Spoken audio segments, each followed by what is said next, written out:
Liewe vriende, ek is Dani van Dijk en ek deel graag met u 'n gedagte oor die verbond. Nou, 'n verbond is, soos ons dit vandag ken, 'n kontrak. Maar in die Bybelse tyd was 'n verbond baie sterk geweest. E.W. Kenyon skryf hoe dat hulle in Afrika gekom het en sendingwerk gedoen het. En het hulle agtergekom, wanneer hulle dan met hierdie stamhoofde 'n verbond aangaan, dan is hulle pad oop in Afrika. Dan gaan dit goed. So wat gebeur het, as hulle 'n verbond aangegaan het met hierdie stamhoofde, dan was hulle beskerm, dan het hulle kos gehad, dan het hulle alles gehad. So dis wat ander lande verstaan onder die verbond, en dis wat in die Bybelse tyd verstaan was onder die verbond. 'n Verbond in die Bybelse tyd was onverbreekbaar. As jy in 'n verbond met iemand gegaan het, kon jy dit op geen manier gebreek het nie. 'n Verbond het beteken, ek beskerm jou. Ek beskerm jou met my lewe. 'n Verbond het ook altyd 'n verbondsteken gehad. So, sou daar nou 'n konflik ontstaan het, dan het jy die verbondsteken gewys, en dan het die persoon met wie jy in konflik gegaan het, geweet, hy het ook nou konflik met die persoon met wie jy in 'n verbond staan. So, 'n verbond was baie sterk geweest. Verder het dit ook beteken, as jy in 'n verbond met iemand gestaan het, dan was sy besittings joune en jou besittings was ook syne. Te enige tyd kon jy gevra het wat jy wou gehad het en jy het dit gekry, en dit het ook andersom gegeld. Nou was daar in die Bybel ook verskillende verbonde. Daar was onder andere 'n soutverbond. Nou 'n soutverbond het beteken, as jy saam met iemand geëet het, dan het jy in 'n verbond met hom gestaan, want daar was sout in die kos. So as jy saam met iemand sout geëet het, was julle in 'n verbond. Hulle sê, in die Midde-Ooste het iemand jou nie sommer vir ete genooi nie. Dit was eers as hy jou die 3de, 4de, 5de keer daarop aangedring het dat jy by hom kom eet, dat jy by hom geëet het, en dan was julle in 'n verbond gewees met mekaar. So was daar dan in die Bybel verskillende verbonde. Onder andere het God 'n verbond gesluit met Noag. Ons weet almal van die verbond.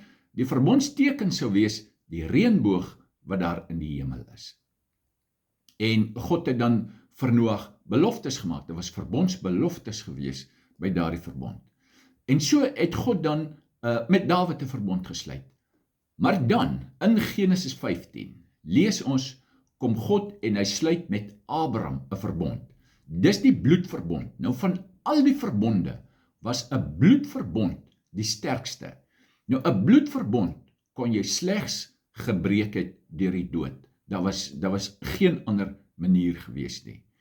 En in Genesis 15 lees ons hoe God dan met Abraham in die verbond gaan. Die diere wat hy geslag het, het hy in 2 gedeel, en dan in die nag het hy vir Abraham aan die slaap gemaak, en God het dan self deur hierdie stukke van die diere gegaan, en so gaan hy met Abraham in 'n verbond. Dit sou beteken, daar's verbondsbeloftes. Dit sou beteken, daardie verbondsbeloftes staan onveranderlik vas. En dis nou soos ons dit ken, die ou verbond. Ons praat van die ou verbond. Die ou verbond is dan vir ons opgeteken in die Ou Testament van die Bybel. Nou dit was voorbereidend van aard. Dit was die onvolmaakte gedeelte gewees. En dan lees ons in Hebreërs 8 vers 13 sê, as hy sê 'n nuwe verbond, het hy die eerste oud gemaak, en wat oud word en verouder is naby die verdwyning. So met ander woorde, dan kom daar 'n tyd dat God sê, maar hy sal 'n nuwe verbond met ons kom sluit. En wanneer Jesus dan kom, en in Lukas 22 vers 20 staan daar, net so neem Jesus ook die beker na die maaltyd en sê, hierdie beker is die Nuwe Testament, ons kan ook sê die nuwe verbond in my bloed wat vir julle uitgestort word. So nou kom God en hy sê, hy sluit nou met ons die nuwe verbond. Hierdie nuwe verbond sou gesluit word in die bloed van die Here Jesus. Dr. Andrew Murray verduidelik dit. Hy sê die waarde van die bloed hang af van die waarde van die lewende wese waarvandaan die bloed kom. Hy sê 'n duif se bloed was nie baie werd nie, want die duif was nie verskriklik baie werd nie. Dan was die lam se bloed bietjie meer werd, want die lam was meer werd. En so was die bees se bloed meer werd, want die bees was meer werd. Nou, die verbond wat God, die ou verbond wat God met Abraham gesluit het, het hy dan gesluit in die bloed van diere. Maar dan kom die nuwe verbond, en die nuwe verbond word nou gesluit deur iets wat heeltemal anders is, en dit is die bloed van die Here Jesus. Nou as die bloed van bokke en stiere en duwe waarde gehad het, kan jy dink, wat is die waarde van die bloed van die Here Jesus? En God sê, hy gaan met ons in 'n verbond met die bloed van Christus. So ons staan in 'n bloedverbond met God, en ons het verbondsbeloftes. Die verbondsbeloftes is vir ons in die Bybel opgeteken. So as ons nou gaan kyk na 'n verbond, en ons sien hoe sterk 'n verbond in Afrika was, hoe sterk 'n verbond in sekere ander lande was, hoe sterk die verbond was, soos maar net 'n soutverbond, en ons sien hoe sterk die ou bloedverbond was wat gesluit is in die bloed van bokke en stiere. Hoeveel te meer die nuwe verbond wat gesluit is in die bloed van die Here Jesus. Daarin kom God dan.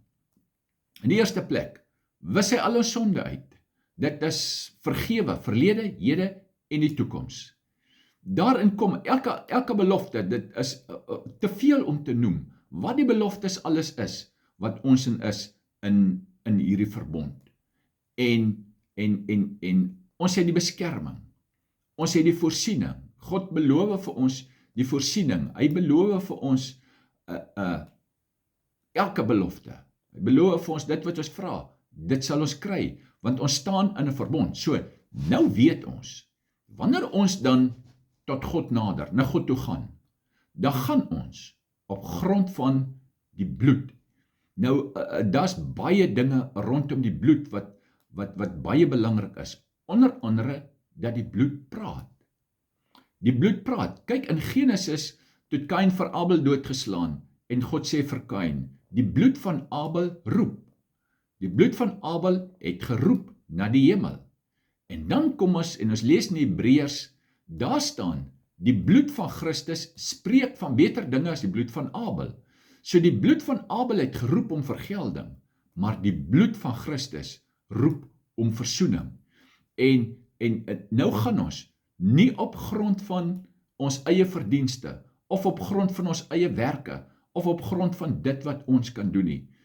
Maar ons gaan op grond van die onverbreekbare verbond waarin ons staan met die lewende God, gesluit met die bloed van die Here Jesus Christus, wat waarde het, onbepaalbaar, onmeetbaar, is die waarde van die bloed.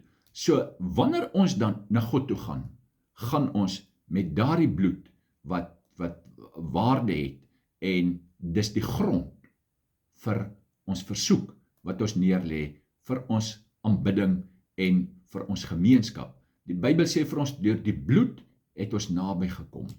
En nou sê God, wanneer ek die bloed sien. So in Genesis, toe Moses die volk uitlei, toe moes hulle die bloed aan die deurposte gesmeer het. En dan sê God, as ek die bloed sien, dan sou die doodsengel verbygaan. En nou kom God, die dag as ons Jesus aanneem, dan word sy bloed ons deel. En dan sê God, as ek die bloed sien, en dan het ons guns. So, mag dit ons baie groot vrymoedigheid gee, dat ons guns het.